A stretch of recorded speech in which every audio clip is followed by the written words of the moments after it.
you think you talking to, Grady? Who you think you talking to? Not me. Y'all know that, Ludacris. Y'all don't know that. Listen, here it goes. Ever since the first reports about a planned upstart international basketball league, codenamed Project B, questions have swirled about where its money is coming from. Last February, the Financial Times reported. Okay, so that's Grady Burnett, co-founder of Project B, and you're about to watch him get caught in one of the wildest lies in women's basketball history. Because here's what nobody's talking about. This isn't just about money. This is about players who spent years preaching women's rights and activism, suddenly going silent the second Saudi millions showed up. And by the end of this video, you'll see exactly how deep this rabbit hole goes. Let me break down what just happened in the past 72 hours. Because this story is absolutely exploding right now. Public funding, basically, is a league event partner. This dude you see in the thumbnail, Grady Burnett, has been lying about the funding. Did you catch that? Doesn't include any dollars from Saudi Arabia. Keep those words in your head, because we're about to watch that statement completely fall apart. So here's the context everyone's missing. Project B just signed Nneka Ogwumike, the WNBA president and former MVP, to this mysterious new league. And the timing? Absolutely insane. The WNBA is in the middle of CBA negotiations right now. The players are fighting for better contracts, better conditions, more money, and the person leading those negotiations just jumped ship to a rival league backed by, well, we're getting there. But first, let's talk about the money, because the numbers don't make any sense. Project B is promising minimum salaries of $2 million. The WNBA max contract right now, around $250,000. They're talking about flying 66 players around the world, Asia, Europe, Latin America, playing in international arenas, covering all expenses, building a global brand from scratch. You know what that costs? Billions. So when reporters started asking, hey, where's all this money coming from? That's when things got really interesting. He said, this is directly from Grady Burnett. This dude is lying. We're building a global basketball league, so we want a global diversified cap table around us, Burnett told Front Office Sports. That doesn't include any dollars from Saudi Arabia. Get the fuck out of here. Get the fuck out of here. We do not have any dollars coming from them. Okay, hold that thought, because we're about to expose exactly why that's a carefully worded lie. Here's what Grady Burnett wants you to believe. Yes, there's a Saudi connection, but it's just an event partner. They're paying Saudi Arabia's Sella company to help organize events. Money flowing out, not in. Totally innocent, right? Wrong. Let me explain how this shell game actually works, because this is where it gets wild. Sella is a wholly owned subsidiary of Saudi Arabia's Public Investment Fund, the PIF. That's the same fund worth over $700 billion that's been aggressively buying into global sports. They bought Elif Golf, they're investing in soccer, Formula One, boxing, esports. Everything. This is Saudi Arabia's sports washing operation, and it's massive. Now here's the kicker that Grady's hoping you won't understand. When you partner with a Saudi subsidiary for event management, you're not just paying them for services. You're getting infrastructure, connections, venue access, media distribution, sponsorship networks, all the things that would normally cost you hundreds of millions to build from scratch. But wait, there's more to this story, because the money trail gets even shadier. Thresholds.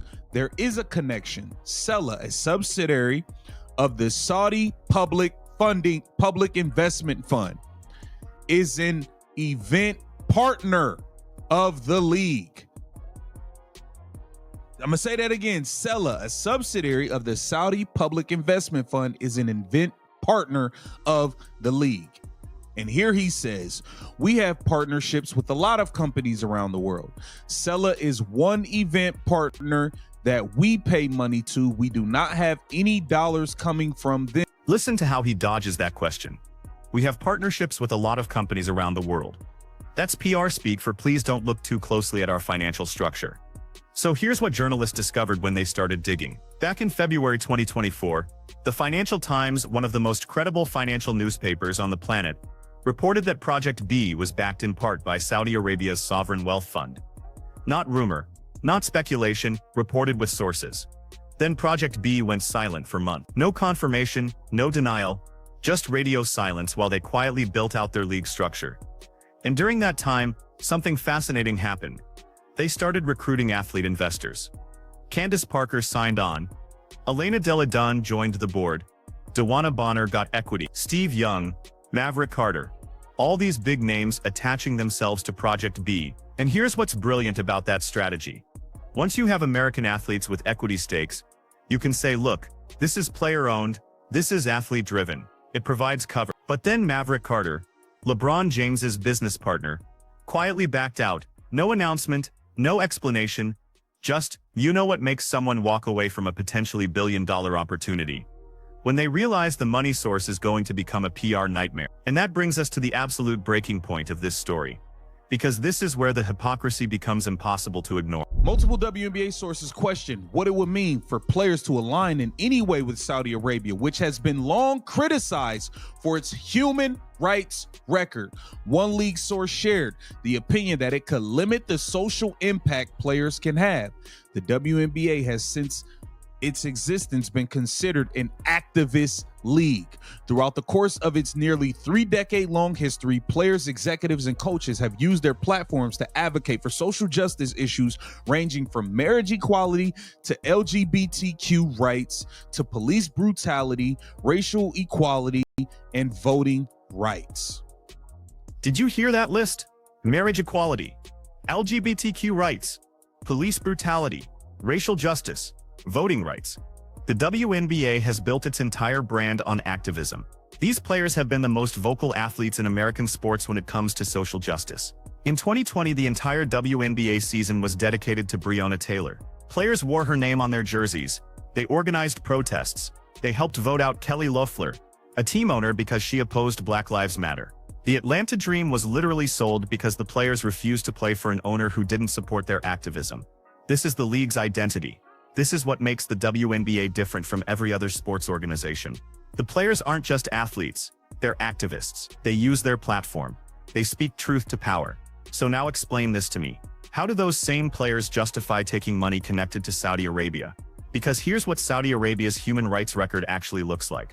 And I need you to understand the severity of this. Women in Saudi Arabia only got the right to drive in that's 6 years ago. Women still need male guardian permission for major life decisions. LGBTQ relationships are criminalized. We're talking prison sentences. We're talking death penalty. Journalists who criticize the government get murdered and dismembered. Political dissidents disappear into prisons. This isn't ancient history. This is happening right now today, as we're recording this video. That is exactly what they are asking. It said the same reason the players united in an effort to help elect Raphael Warnock to the U.S. Senate as a response to his opponent, Kelly Loeffler, then a co-owner of the Dream, calling for the WNBA to drop its support of Black Lives Matter movement. Less than a year later, the Dream were sold to a new ownership group. Project B declined to share how much capital the league has raised. The league. Are you about women's rights?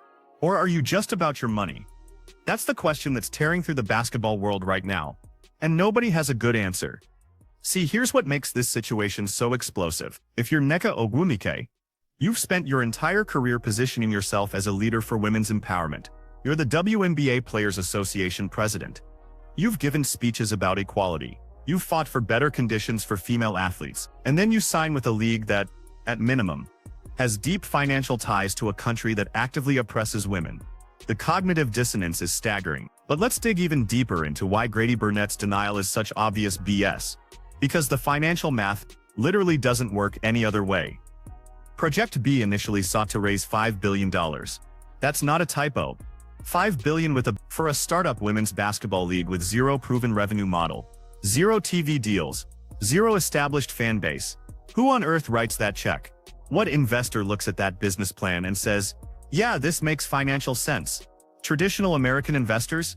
No way. Women's sports are growing, but they're not $5 billion valuation growing. The entire WNBA is valued at around $1 billion, and that's after 27 years of operation.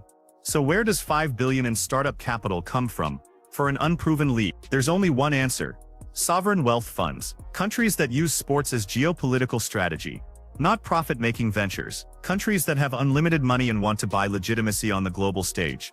Countries like Saudi Arabia. The venture is no longer involved. You remember, Maverick Carter and LeBron James was a part of it. Now, did they back away from it because there's Saudi money behind it? I don't know. But, hey, some people are going to speculate. This week, the WNBA president and former WNBA MVP, Nneka Ogwumike, was the first player to sign with Project B. The news came as a surprise to many in and around the WNBA. Conflict of interest. He says it 5 times in 30 seconds, and he's absolutely right. But the conflict goes way deeper than just competing with the WNBA.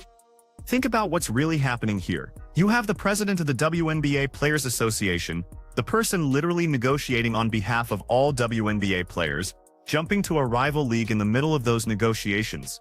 That's not just a conflict of interest.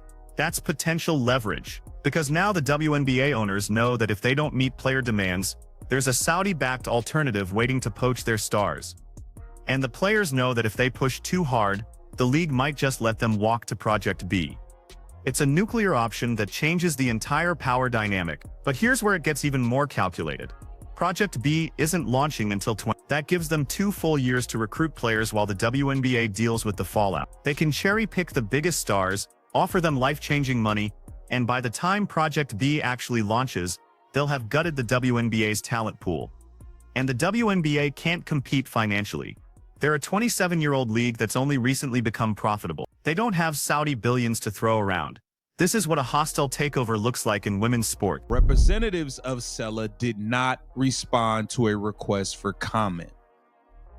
This dude, Grady, come on, bruh. We not dumb.